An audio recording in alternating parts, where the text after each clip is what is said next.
This channel does not promote any violent, harmful, or illegal activities. All content provided by this channel is meant for an educational purpose only. কসবায় Sushant ঘোষের ওপর যে আক্রমণের ঘটনা ঘটলো তাতে যে দুজনকে গ্রেফতার করা হলো তাদেরকে জিজ্ঞাসাবাদ করে একাধিক তথ্য উঠে আসছে। কিন্তু কোথায় সমস্যা, কোথা থেকে গন্ডগোলের সূত্রপাত? বর্গ ফুটে বিবাদ। যত সময় যাচ্ছে ততই স্পষ্ট হচ্ছে এই তথ্যই। কসবায় জমি শুধুই মধু, আর সেই মধু নিয়ে কাদের মধ্যে টানাটানি? মৌমাছিদের মধ্যে। জোর কদমে চলছে অভিযোগ, পাল্টা অভিযোগ, আর অভিযোগ ওড়ানোর পালা। কেন টার্গেট কসবার কাউন্সিলর? শনিবারই ইঙ্গিত দিয়েছিলেন আক্রান্ত সুশান্ত ঘোষ। মধু থাকলে তো মৌমাছি আসবেই, এবং মৌমাছিরাও আসবে। সে মৌমাছি লোকাল মৌমাছি আছে, বাইরের মৌমাছিরাও আছে। মধুবনে জমি বাড়ি, বর্গ ফুটেই নাকি বিবাদ। কত বর্গ ফুট? কাউন্সিলরকে খুনের চেষ্টার মামলায় অন্যতম অভিযুক্ত গুলজার খান ওরফে अफरोजের দাবি, सुशांत घोष गुंडा है, जगह दखल किया है तो मारा। 2000 स्क्वायर फीट। हैदर अली सुशांत घोष का गुंडा है। এই সেই গোডাউন যা জুলকারের কাছ থেকে গুলজার খান কিনেছিল, এবং এই 2000 স্কোয়ার ফুটকে নিয়ে যাবতীয় বিতর্ক।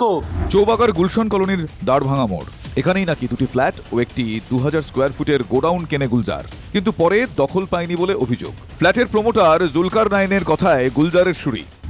আমি গুলজারকে বিক্রি করেছিলাম, ও দখল নিতে পারেনি, না দখলটা নিল হায়দার আলী। যার দিকে অভিযোগের আঙুল তিনি হায়দার আলী, সুশান্ত ঘোষের ঘনিষ্ঠ। হায়দার এবং সুশান্ত দুজনের অভিযোগ অস্বীকার করছেন। উল্টে জুলকারদের বিরুদ্ধেই ভেড়ি ভরাট করে ফ্ল্যাট বাড়ি আবাসন তৈরির অভিযোগ সুশান্ত এবং সুশান্ত অনুগামীদের। আপনারা যদি এটা ক্রিমিনালের অভিযোগ শুনে আমাকে প্রশ্ন করেন, এর চেয়ে দুর্ভাগ্য আর রাজনীতিতে হয় না। হ্যাঁ, হায়দার আলী আমার হয়ে গুলশনটা দেখে, কারণ আমি সপ্তাহে একদিন যাই, বাকি সময়টা হায়দার দেখে ওখানে। এবং আমার স্ট্রিক্ট ইনস্ট্রাকশন আছে, আমার কাছে যে ইনস্ট্রাকশন আছে যে জলা জমি ভরাট করে কিছু করতে দেওয়া যাবে না, সেটা হায়দার ওখানে ফলো করে। তাতে আমাদের জ্ঞানত অজ্ঞানত হয়তো কোনো শত্রু হয়ে থাকতে পারে।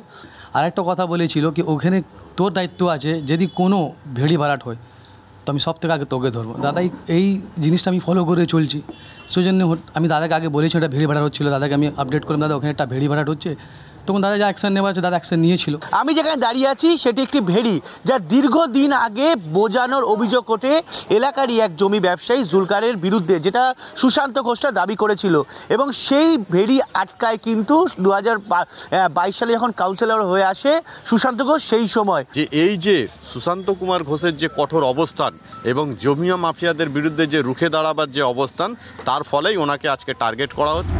120 বিঘায় 100 কোটির কারবার, সব বানচাল, টাকার অঙ্ক নেহাত কম নয়।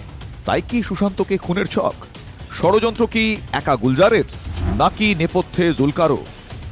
দলিল হাতে নিয়ে ভেড়ি ভরাটের অভিযোগ উড়িয়ে জুলকার বলছেন, দেখুন আমি তো জমি উঁচু জমি নিয়েছি, সেটা আমি পীর দলিল দেখে সার্চ করে নিয়েছি।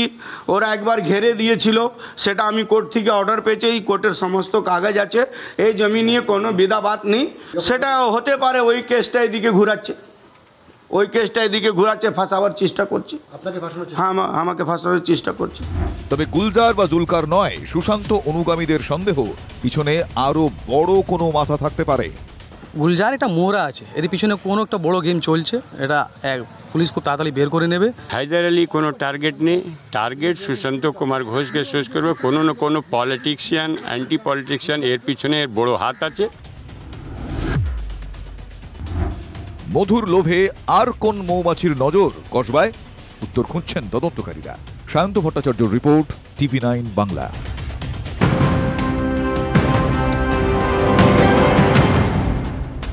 আরো একটা বড় খবরের দিকে নজর রাখতেই হচ্ছে। ইসরায়েলের হামলায় ধ্বংস ইরানের পরমাণু কেন্দ্র, প্রকাশ্যে আসা কৃত্রিম উপগ্রহ চিত্রে জল্পনা তুঙ্গে উঠেছে। বড় খবর, 26শে অক্টোবরের হামলায় পরমাণু কেন্দ্র ধ্বংসের দাবি ইসরায়েল আমেরিকার, যদিও পরমাণু কেন্দ্র ধ্বংসের দাবি অস্বীকার ইরানের তরফে।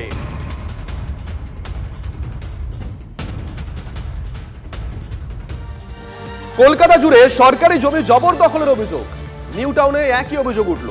দেদার দখলদারি, জলাজমি বুঝিয়ে দোকান বাড়ি, এবার দলীয় কার্যালয় তৈরির অভিযোগ উঠল খোদ শাসক দলের বিরুদ্ধেই। নিউ টাউনে জমি দখল করে পার্টি অফিস বানানোর অভিযোগ এনে তৃণমূলের বিরুদ্ধে আগেই মামলা করেছিল সিপিএম। দলীয় কার্যালয় ভাঙার নির্দেশও দিয়েছিল আদালত। নির্দেশ না মেনে তৃণমূল ফের জমি দখল করছে অভিযোগ আনলেন সিপিআইএম নেতা সপ্তর্ষি দেব। বাধা দিতে গেলে এলাকায় উত্তেজনা ছড়ায়, তারই প্রতিবাদে গতকাল বিক্ষোভ সমাবেশ বামেদের তরফ থেকে। সারা নিউ টাউনের নারায়ণপুর অঞ্চলে হচ্ছে যে ঘষা প্ল্যানে এখনো বাড়ি হচ্ছে, রাজারহাট গোপালপুরের প্ল্যান সেই প্ল্যানে হচ্ছে, এখনো বিধাননগর মিউনিসিপ্যাল কর্পোরেশনের বাড়ি হচ্ছে। পুরো জায়গাটাই দুর্নীতি এবং এই ল্যান্ড গ্র্যাবিং এর অধীনে চলে গেছে এবং এই অঞ্চলের তৃণমূল এবং তাদের নেতৃত্ব তাপস চ্যাটার্জি এমএলএ সহ এরা সকলেই এই বিভিন্ন অসামাজিক কাজের সঙ্গে যুক্ত।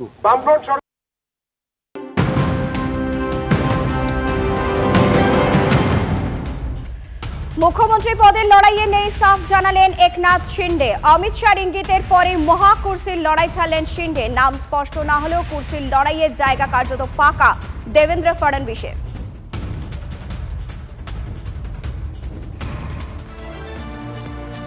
এদিকে তৃণমূলের বোর্ড না থাকলে টাকা আনা যাবে না, উন্নয়নমূলক কাজও হবে না।